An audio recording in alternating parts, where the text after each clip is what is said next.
کم آن شاکر، ابھی تو اسٹارٹ ہے۔ وہ ہنسا۔ کیا جتاتی ہنسی تھی اس کی۔ شاکر خاموشی سے کمرے میں موجود صوفے پر بیٹھ گیا۔ گڈ۔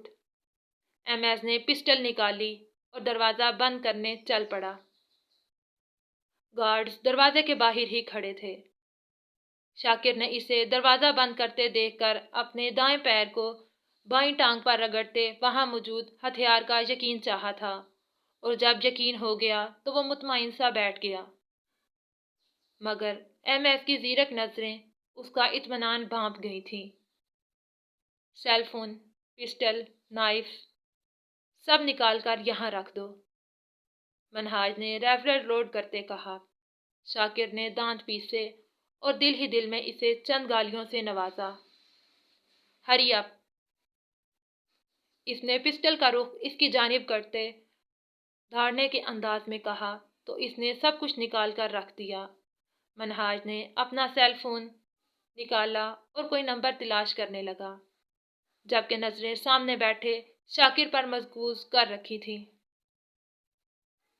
لال شہباز قلندر پر بہت رش ہے یار، اتنے لوگ جمع ہو گئے ہیں، اور تمہیں پتہ ہے نا لوگوں کے اس رش اور ہجوم سے مجھے کتنی اکتاہٹ ہوتی ہے۔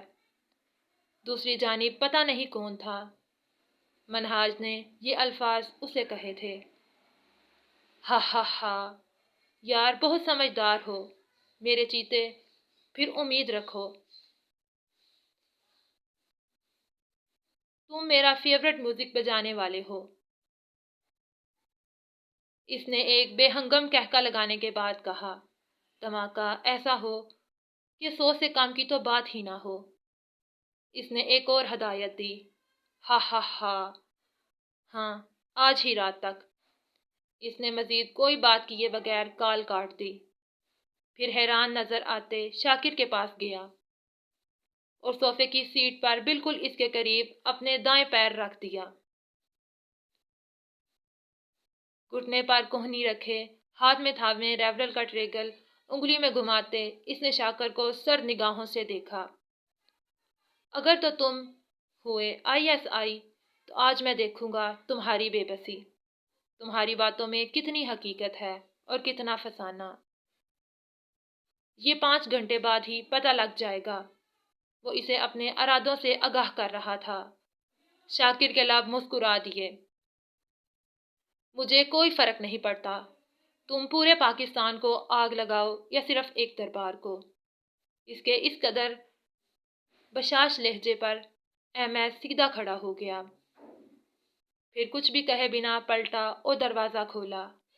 ایک گارڈ اندر آیا اور شاکر کی پسٹل اور دوسری اشیاء اٹھانے لگا، پھر باہر نکل گیا۔ اس کے بعد ایم ایس بھی چلا گیا۔ دروازہ بند ہو چکا تھا۔ شاکر نے گہرا سانس لیتے خود کو پرسکون کیا اور صوفے کی پشت سے ٹیک لگاتے اس کے ہینڈل پر انگلیاں بجانے لگا۔ کسی اور کے آنگن میں شعلہ پھینک آیا ہے، ناداں سمجھ رہا ہے کہ میرا چمن جلے گا از خود۔ اس نے شیشے کے خوبصورت سے باؤل میں سویاں نکالی۔ بھاپ کے اثر سے اس کی بائیں ہاتھ کی جلی انگلیوں کی جلن میں مزید اضافہ ہو گیا تھا۔ سویاں ابال کر اس میں سے پانی نکالتے اس کی انگلیاں گرم پانی سے جل گئی تھیں۔ آنسو گالوں پر بہنے لگے تھے۔ پہلی بار اس نے ایسا کوئی کام کیا تھا، ورنہ چائے کے سوا کبھی اس نے کچھ نہیں بنایا تھا۔ ٹرے اٹھا کر وہ باہر آئی۔ انس غائب تھا، شاید کسی کام سے گیا تھا۔ ویسے بھی دونوں گھر پر کم ہی ٹکتے تھے، ان کا کام ہی ایسا تھا۔ وہ کمرے میں داخل ہوئی، دروازہ بند تھا۔ اس نے ناک کرنے کی زحمت نہیں کی تھی۔ اس کا اندازہ تھا کہ وہ لیٹا ہوگا، آرام کر رہا ہوگا، مگر چین اس کی ہڈی کو کہاں تھا۔ آپ ریسٹ کیوں نہیں کرتے؟ نیلم نے فائل کی اسٹڈی میں غرق ٹائیگر کو دیکھ کر جھنجھلاتے ہوئے کہا۔ اس کے بائیں جانب بھی 2 فائلز اور لیپ ٹاپ پڑا تھا، پاس ہی ایک ڈیوائس تھی جس سے نیلم ناواقف تھی۔ میجر آس نے کوئی جواب نہیں دیا، فقط منہ کے زاویے بگاڑنے پر ہی اکتفا کیا تھا۔ اسے ہٹائیں، ہمیں ٹرے رکھنی ہے۔ نیلم اب تک ٹرے پکڑے کھڑی تھی۔ آپ کو کس نے کہا تھا یہ سب کرنے کو؟ وہ ناگواری سے کہتا فائلز ہٹا کر ٹرے رکھنے کی جگہ بنانے لگا۔ یہ کیا ہے؟ کس نے بنایا؟ میں یہ نہیں کھاؤں گا۔ اس کے تیور بگڑ چکے تھے۔ یہ سوئیاں ہیں، میں نے بنائی ہیں اور یہ آپ کو کھانی پڑیں گی۔ نیلم نے بھی اسی کے انداز میں جواب دیا اور بیڈ کے کنارے پر ہی ٹک گئی۔ لے جائیں اسے۔ وہ لیپ ٹاپ اٹھا کر گود میں رکھنے لگا۔ میجر آس، پلیز کھا لیں۔ آپ صبح سے بھوکے ہیں اور میڈیسن بھی لینی ہے۔ مسالے والا کھانا زخمی حالت میں نہیں کھاتے۔ وہ تیز تیز بول رہی تھی۔ ہلکا ہلکا غصہ بھی اس کے لہجے میں نمایاں تھا۔ مگر میجر آس اب فائل بھی تھام چکا تھا، مطلب اپنے کام میں پھر سے غرق ہو گیا۔ چھوڑیں اسے۔ نیلم نے لیپ ٹاپ جپٹنے کو ہاتھ بڑھایا ہی تھا کہ میجر آس نے سختی سے اس کا بایاں ہاتھ تھام لیا۔ غصے سے اس کی جانب دیکھنے لگا۔ آہ! نیلم کے منہ سے سسکی نکلی۔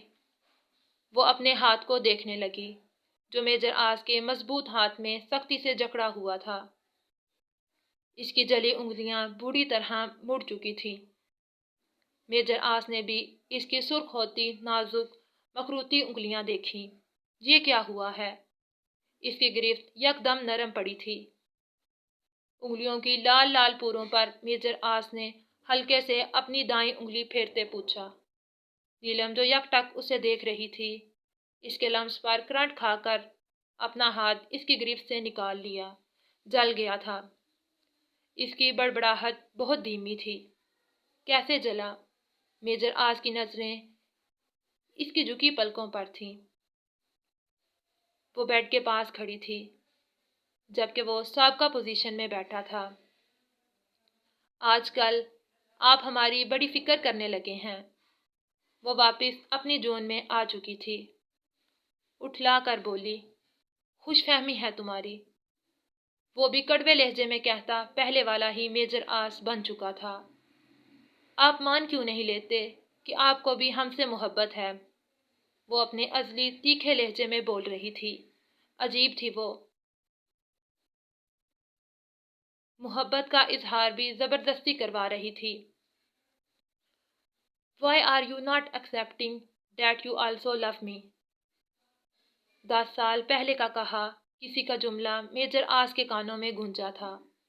اس کی رگ رگ میں زہریلا مادہ گردش کرنے لگا تھا۔ اسے لگا لیزا حسن 10 سال بعد پھر اس کے سامنے آ کھڑی ہوئی ہے۔ لیزا مت بنو نیلم۔ اس نے ہاتھ میں پکڑی فائل میز پر پٹک دی۔ کون لیزا؟ وہ ناسمجھی سے پوچھنے لگی، مگر ٹائیگر کے لبوں سے کسی لڑکی کا نام اس کے اندر آگ لگا گیا تھا۔ نیلم۔ میجر آس کے لب دھیرے سے ہلے۔ کیا؟ نیلم کو وہ کہیں اور ہی پہنچا محسوس ہوا۔ کچھ نہیں۔ میجر آس نے لیپ ٹاپ بند کیا اور بیڈ سے نیچے اترنے لگا۔ لیزا کون ہے؟ نیلم نے اس کا راستہ روکا۔ Be in your limits. وہ اسے سائڈ پر کرتے باہر نکل گیا۔ سوئیاں ویسے ہی پڑی تھی۔ اب انگلیوں سے زیادہ دل جلتا محسوس ہو رہا تھا نیلم ابرار کو۔ یہ محبت کا آتش جلایا کس نے ہے؟ اس الاؤ میں صرف دل ہی کیوں جلتے ہیں از خود؟ یہ منظر ہے اسلام آباد کے ایک بڑے اور مشہور کالج کا، جہاں امیر کبیر بزنس ٹائکونز، سیاستدان،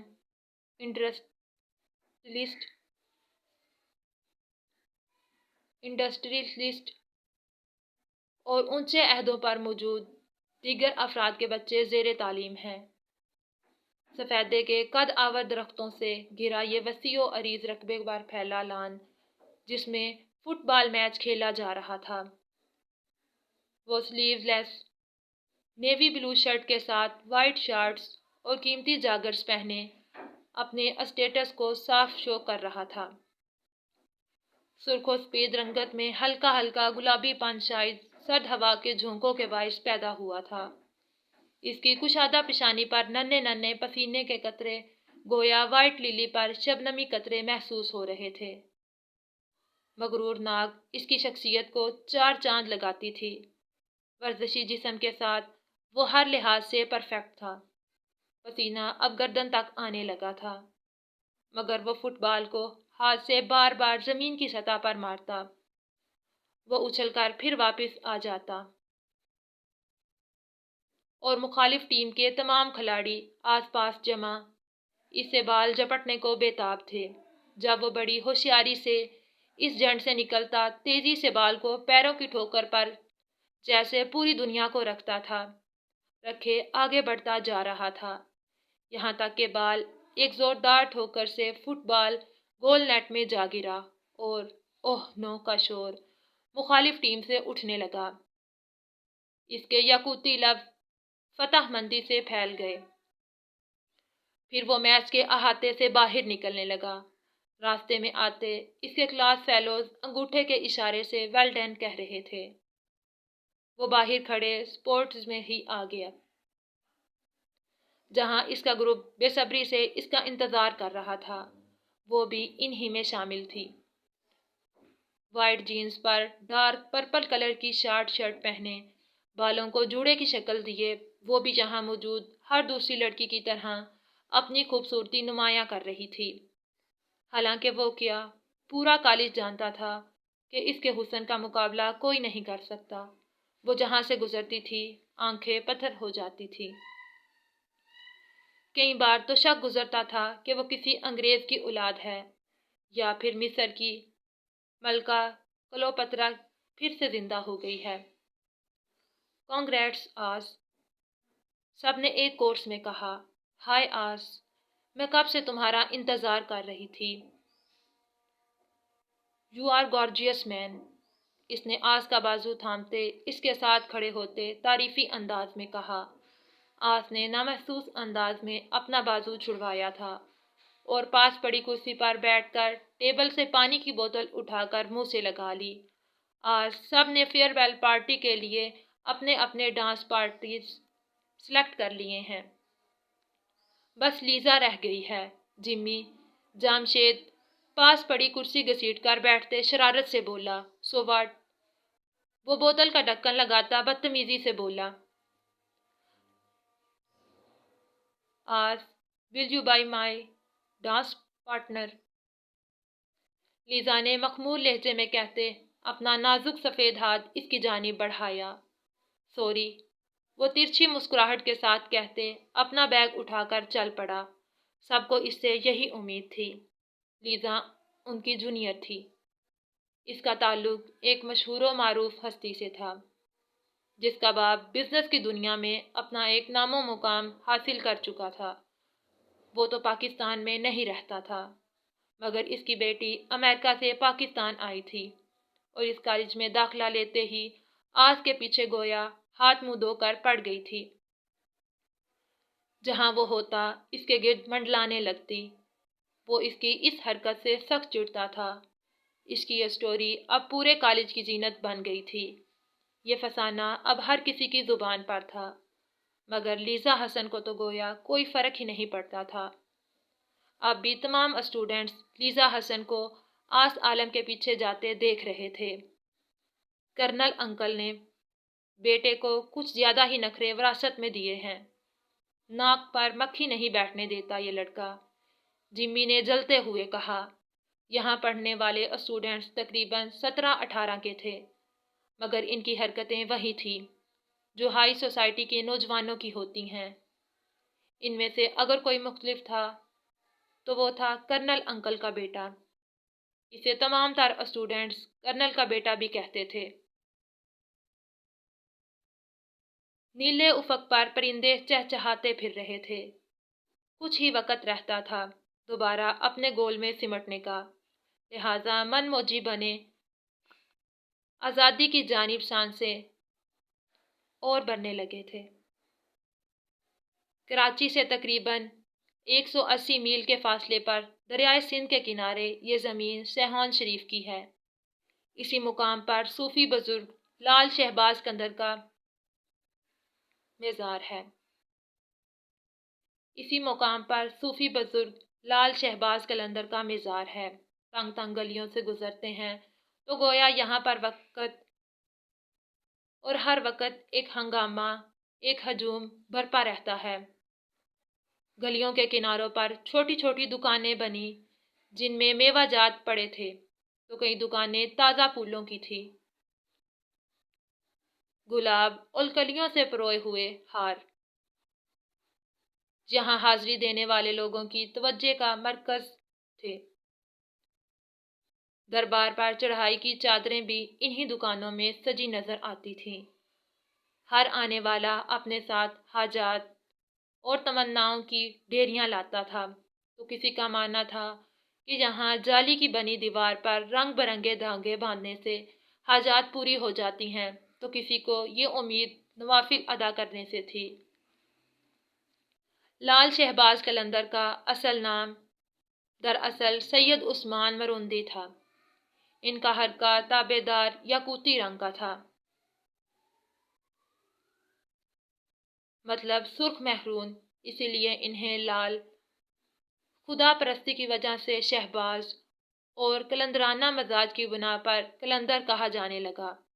مزار کے باہر ڈھول کی تھاپ پر دھمال ڈالا جاتا ہے۔ آس پاس سے بیگانہ یہ دیوانے ایک ہی روحانی گیت پر دھمال ڈالتے نظر آتے ہیں، دمادم مست قلندر۔ یہ گیت دراصل 13ویں صدی عیسوی میں سب سے پہلے امیر خسرو نے لکھا، بعد میں بلے شاہ نے اس میں ترمیم کی، پھر یہ گیت بہت سے موسیقاروں نے گایا۔ دربار کا اندرونی حصہ 100 مربع گز کے قریب ہے، جہاں بہت سے حاضرین جمع تھے، جن میں بچے، بزرگ اور نوجوان شامل تھے۔ دربار میں ایک طرف نوافل ادا کرنے کی جگہ تھی، جہاں لوگوں کا ایک وسیع ہجوم عبادت میں مشغول تھا۔ یہاں کبوتر بہت منڈلاتے تھے، ایک دیوار سے اٹھتے دوسرے پر جا بیٹھے۔ یہاں موجود ہر نفس، ہر پرندہ اس بات سے بے خبر تھا کہ کچھ ہی لمحوں میں یہاں کا منظر الٹ جانا ہے۔ جہاں دھمال پر نوجوان محو رقص ہیں، وہاں پھر نوحے گائے جائیں گے، آہو بقا ہوگی۔ وہ بے خبر تھے کہ ایک ظالم دہشت گرد نے اسلام دشمن عناصر کے ساتھ مل کر کیسا نشانہ لگایا ہے، کیسا منصوبہ ترتیب دیا ہے۔ اس ملک کے محافظوں کے دل جلانے کو وہ نہ جانے کتنے ملک دشمن اور دشمن اسلام کے راستے ہموار کیے جا رہا ہے۔